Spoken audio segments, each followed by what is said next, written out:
at Amato Talk and on Facebook as Rick Amato Show and/or Rick Amato. All right, switching gears now. Join me in studio. I said a moment ago we try to break those stereotypes that exist in the mainstream media. I know you're doing a great job. I think our next gentleman does that. He is self-described. He's the self-described alternative to Al Sharpton, Barack Obama, and Eric Holder. He is Ted Hayes. Ted, you are a homeless civil rights activist. Yes, Good to sir. have you in studio. Thank you. I'm honored to be here, sir. So how are you, what do you mean by a alternative to Sharpton? As Abraham Lincoln clearly understood that in 1776, our country was divided. It was born a house divided against itself over the slave race issue. Sharpton and people like him over the years have, instead of closing that gap and healing our nation, they've agitated it, and they've created a one-way lecture where the black guys, whenever the race issue come up, it's the black guys telling the white guys how racist you are and how you need to reform and change your lives, but no accountability on our part. I'm bringing healing to close that wound so that we can truly be a post-racial nation, post-ethnic nation. I believe America is looking for that message, looking for that individual. When you say you're bringing healing, how so? Well, honesty. We have to re-diagnose the situation as to how we got here in the first place. And the root of it is this.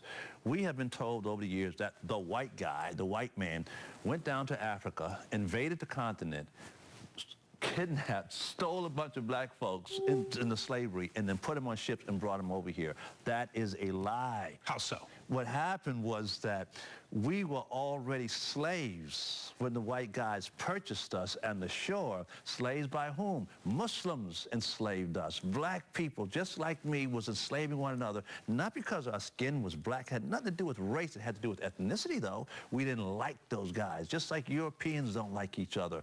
And we were the same way. And we put ourselves in those slave forts and those slave ships. So it was Muslim Africans who were enslaving... and Arabs. Wow. Yes. In fact, history teaches us that, and you go study this on your own, that the slave trade in Africa, when the Muslims came in 70 A.D., they took out of Africa between 70 A.D. and 1400 A.D., somewhere between, scholars say, anywhere between 18 to 30 million people, and 70% of that human cargo perished in the Sahara Desert. Wow. Yes, so Muslims have played a big role in our enslavement.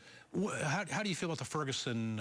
Do you believe that Michael Brown was targeted because he was black? Do you think Eric Garner was given extra rough treatment because he was black? Well, the fact that the FBI just come out and said, oops, this guy's clear. He was clear from the beginning. This was a known neighborhood thug. This guy asked for that, in my opinion. And I think most black people know that. That's why you never saw the masses of black people out there protesting. It's a good point. You saw the organized activists with all sorts of different other agendas who were out there. Great point. Yeah. You know, I often hear from the left when we bring on someone who talks in the spirit of how you're talking, Ted Hayes, they're saying, well, wait a minute, yeah, that's all fine and dandy, but you know what? Black folks got a really bad raw deal in America. They were slaves. They were civil rights. It goes separate restaurants, separate. When there's no question, all that is tragic, and all of it is our history.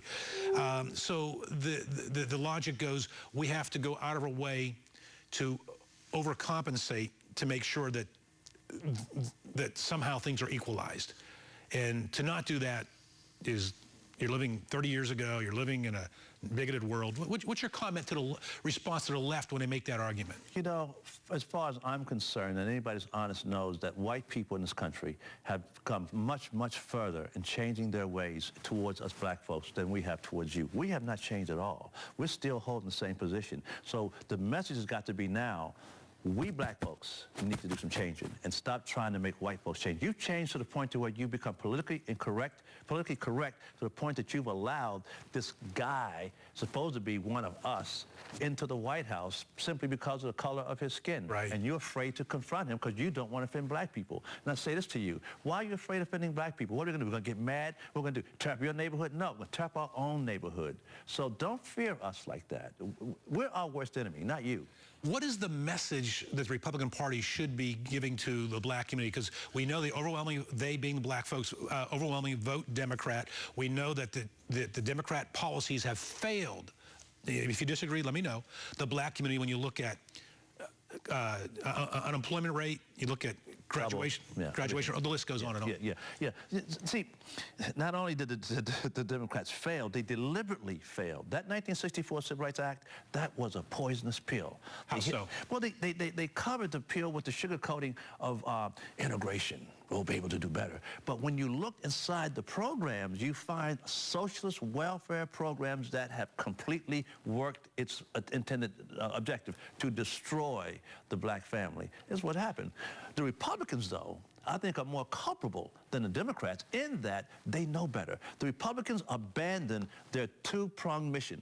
Two-phase mission. The first mission of Republicans, 1854-56, was to free chattel slaves and end slavery. They did it beautifully. The second part, Section 1 of the Civil Rights Act of 1866, was to bring the freed slaves into a citizenship, quote unquote, as is enjoyed by white citizens. Republicans stopped doing that in 1887 with the Democrat-Republican compromise for presidency. And we didn't hear from Republicans again in this country about our case until Dwight David Eisenhower with the Brown versus Board of Education, he sent the federal troops down to Little Rock, Arkansas, et cetera, et cetera. But Republicans essentially have abandoned the original cause. And this is why the Democrats can call Republicans racist and bigots and all kinds of things, and it sticks. Because the Republican Party does not have a soul. They don't have a moral cause. The only cause Republicans and conservatives have is themselves, their concern. But if you listen to their rhetoric, they never talk about the poor, the oppressed, the minority, the people of color. But the Democrats, they use all those emotional tags and the lumpen proletarians. Hey, at least they're talking about us. You say to black people, but Barack Obama's done nothing with black people at all. In fact, he's not even one of us. Said, well, he looks like us. That's the mentality you're dealing with. And I think that smart guys like you and me, Rick, and your viewers and listeners, we are smart people, and we need to take advantage of those dumb, lumping proletariats out there and basically take them by the arm and bring them into the way we think. All right. Well, listen, you are a anti-illegal immigrant activist. In less than 30 seconds, tell us what your goal is. You go to my website, CHNC.us, CHNC.us, and there you find what we call the moratorium proposition, where we're calling upon Congress to cease all deliberations on immigration reform until we have done a thorough investigation on how illegal immigration has affected, is affecting, and will affect black people, or what I call descendants of chattel slaves. If it is positive and it helps, absolutely move forward. But if it's negative, we can't do that. And I've tried for years to speak with a lot of people about this. They don't want to talk because they know they don't have a leg to stand on. Wow. That's an amazing point you just made. All right, Ted Hayes, you will join us on our Grassrootsism panel. It's next. So we look forward to having you with that panel. Very good. Our viewers tell us